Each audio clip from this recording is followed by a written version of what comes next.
Volume 1 just changed everything we thought we knew about the ending of Stranger Things. Will has powers, Holly is trapped in a dream world, and Vecna has revealed his true, utopian plan. But if you look closely at the books on the shelves and the math on the chalkboards, the ending isn't just a battle, it's a total reset. Today, I'm breaking down the definitive theory for Volume 2. We're talking about the secret of the 12 children, the radio tower sacrifice, and why the show might end exactly where it began in 1983. If you're ready to see how the campaign ends, let's dive in. Theory 1. The 12 Vessels and Camazotz. In Volume 1, we saw Vecna hook up Holly and other children to Vinicles.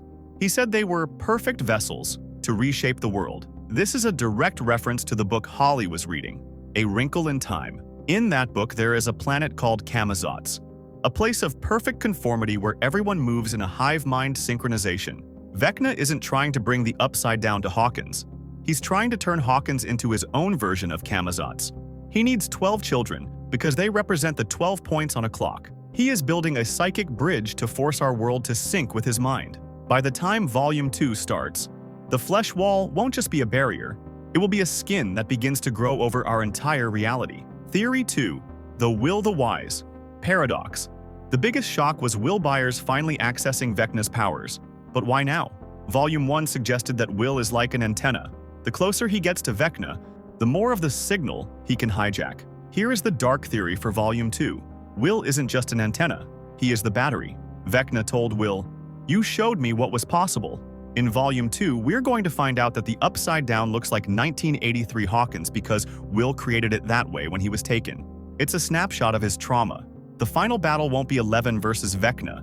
It will be Will versus Vecna for control of the signal. Will's nose bleeds because he is literally fighting to reclaim the dimension he accidentally helped build. This leads to the fireball moment predicted since Season 1. Will must roll a fireball to burn away the connection, but doing so might mean he has to stay in the Upside Down forever to keep the gate closed. Theory 3. The radio tower sacrifice. Remember that odd scene of Steve and Jonathan racing up the radio tower? In screenwriting, that's called Chekhov's gun. If you show a tower in Act 1, it has to blow up in Act 3. Robin explained that the Mind Flayer particles act like radio waves. In Volume 2, Vecna will use the Hawkins radio tower to broadcast his Camazotz signal to everyone in town. To stop the hive mind from taking over everyone's brains, someone has to go up there and manually destroy the transmitter while it's covered in shadow particles. This is where the tragedy hits. Jonathan has an engagement ring for Nancy. I believe Steve finds it, realizes that Jonathan and Nancy deserve a future, and he takes Jonathan's place. Steve Harrington's arc has always been about growing from a selfish king to a selfless protector.